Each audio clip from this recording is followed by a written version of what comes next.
जय हिंद दोस्तों। पिछले वीडियो में भाग 19 की बात कर रहे थे, जिसको अनुच्छेद 361 से लेकर 367 तक था। इसको में कुछ विशेष छूट की बात किया गया था, जो राष्ट्रपति और राजाओं द्वारा कुछ वैसा परिभाषा दिया गया था, जिसे हम पिछले वीडियो में आपको हम चर्चा कर दिए हैं।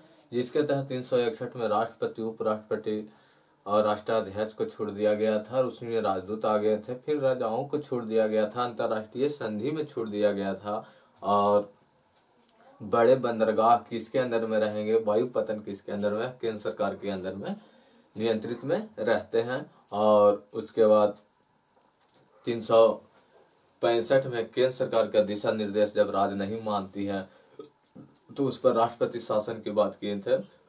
और उसके बाद 366 में परिभाषा की बात किया गया था। 367 में व्याख्या की बात किया गया था कि संविधान का व्याख्या किस प्रकार होता है, उसमें क्या जो समझ में नहीं आ रहा आपको संविधान में, तो 367 में जाकर आप देख सकते हैं। अब हम भाग 20 की बात करते हैं। भाग 20 में केवल एक ही अनुच्छेद है, वह 368 है। इसमें कितने अनुच्छेद हैं? 368। इसमें कहा गया है संविधान संशोधन। संविधान संशोधन संविधान संशोधन की बात किया गया है। इसमें यह प्रक्रिया संविधान संशोधन को दक्षिण अफ्रीका से लिया गया है। कौन देश से हम लाए हैं? यह दक्षिण अफ्रीका देश से लाए हैं। और इसमें भीमराव अंबेडकर साहब कहते हैं कि हम संविधान को अमेरिका की तरह कठोर भी नहीं बनाए हैं और ब्रिटेन की तरह लचीला भी नहीं बनाए हैं। यदि हमारा संविधान जो लिखा गया है उसमें अगर किन्हीं को गलत नजर आता है या कुछ जोड़ना भी चाहते हैं, तो संसद के लोकसभा और राज्यसभा द्वारा यह पारित कर आप उसमें चेंज भी कर सकते हैं। इसीलिए जब कोई विधेयक मसौदा तैयार होता है तो लोकसभा में जाती है, लोकसभा उसे पारित करके राज्यसभा में भेजती है। जब राज्यसभा भी उसे 2/3 से पारित कर देता है तो वह संशोधन हो जाता है। यदि वह संशोधन नहीं हो पाता तो वह विधेयक के रूप में बन जाता है। इसी प्रकार यह संशोधन का नियम दिया गया है। इसमें 3 प्रकार की संशोधन है। एक साधारण संशोधन, एक विशेष संशोधन और एक बहुमत की संशोधन की बात किया गया है। साधारण बहुमत से होने वाला संशोधन, विशेष बहुमत से होने वाला संशोधन, और विशेष बहुमत और आधे से ज्यादा राज्य साथ में रहते हैं तो वह भी संशोधन की 3 प्रकार की बात किया गया है। पहले हम बात करते हैं साधारण संशोधन। साधारण संशोधन, सबसे पहले हम बात करते हैं साधारण संशोधन। यह साधारण संशोधन क्या होता है? यह आधा बहुमत से ही पारित कर दिया जाता है। जैसे आपको आधा बहुमत से इसे पारित कर दिया जाता है। यह एक प्रकार के सुधार है। इसमें क्या होता है कि किसी भी राज्य का नाम सीमा में परिवर्तन करना है तो वह संसद से आधा बहुमत से पारित कर लेते हैं और उस पर राष्ट्रपति साइन कर देते हैं तो वह बन जाते थे। बिहार से झारखंड बनाना था, यह सिर्फ साधारण बहुमत से ही बन गया। यदि किसी का वेतन बढ़ाना है, जैसे अनुसूची 2 में कुछ काम करना है, उसमें वेतन की बात किया गया है। यदि किसी अधिकारी को वेतन बढ़ाना है या राष्ट्रपति को वेतन बढ़ाना है तो यह साधारण बहुमत से कर लेते हैं। और सर्वोच्च न्यायालय में न्यायाधीशों को जज की सीट बढ़ाना है या हाई कोर्ट की जज की सीट बढ़ाना है, यह सब साधारण बहुमत से कर लेते हैं यह संसद के लोग। और उसके बाद यह साधारण बहुमत कौन कौन से आ जाते हैं? अनुसूची 2 आ जाता है, अनुसूची 2, और इसमें वेतन की बात किया गया है। या तीसरा में हो गया है कि अनुच्छेद 3 भी आ जाता है। छेद 3 किसी भी राज्य का नाम, सीमा, परिवर्तन आधा बहुमत से कर सकता है, या जजों की नियुक्ति, सुप्रीम कोर्ट की जजों की नियुक्ति, संख्या बढ़ाना, यह सब साधारण बहुमत से हो जाता है। यह एक प्रकार की सुधार भी कह सकते हैं। इस पर सिर्फ पारित करके राष्ट्रपति इस पर साइन कर जाते हैं और यह कानून बन जाता है। दूसरे नंबर पर हम बात करते हैं विशेष बहुमत। विशेष बहुमत, इसमें क्या है, विशेष बहुमत में क्या होता है कि आपको कोई भी जो विधेयक होगा उसे 2/3 से पारित करना पड़ता है। यह साधारण बहुमत के कितना, आधा बहुमत है, 50% से आपको पारित करना पड़ता है, या 66% से आपको पारित करना पड़ेगा। लेकिन इसमें क्या होता है कि अगर कोई किसी देश, सब राज्य के लिए या देश के लिए कुछ सोचना है तो उस पर आधा से ज्यादा बहुमत की जरूरत पड़ता है। जैसे भाग 3 के अगर कोई मूल अधिकार को कोई कहता है कि भारत में मूल अधिकार को नहीं रखना चाहिए, जिस प्रकार संपत्ति का अधिकार मूल अधिकार था उसको हटाया गया तो उसे आधा बहुमत की जरूरत थी, इसीलिए वह हट गया। जब वह सरकार आधा बहुमत जुटा लेता है तब उसे हटा दिया जाता है।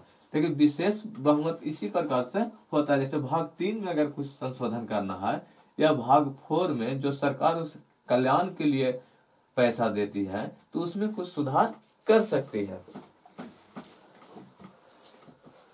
और इसमें सिर्फ राष्ट्रपति इन लोग को भाग 4 या भाग 3 में जब यह 2/3 से कोई भी विधेयक पारित कर देते हैं, उसका राष्ट्रपति इस पर साइन कर देते हैं, वह कानून बन जाता है।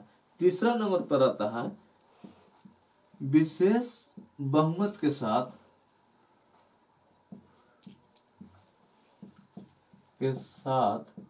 आधा से अधिक राज्य, जैसे 28 राज्य है ना, तो उसमें आधा से अधिक राज्य होना चाहिए, तब वह संविधान में कुछ बदलाव कर सकती है। जैसे राष्ट्रपति का निर्वाचन करना है, राष्ट्रपति का निर्वाचन में बदलाव करना है तो पूरे देश के लिए सोच हो जाता है। या प्रधानमंत्री का यदि लोकसभा का सीट बढ़ाना है तो उस पर भी यह लोग के लिए अच्छी हो जाता है कि यह लोग के हित में कार्य है, या सभी लोग इसमें जुड़े हुए हैं।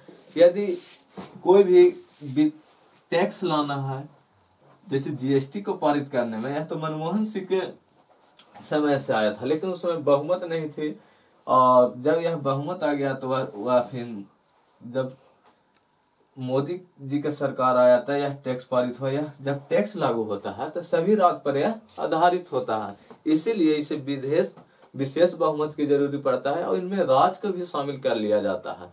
यह एक प्रकार का विशेष सुधार होता है कि राज्यों पर भी कठिनाई पैदा ले लेते। जब टैक्स एक ही राज्य में थोड़ी रह गया, पूरे भारत में ही लगेगा।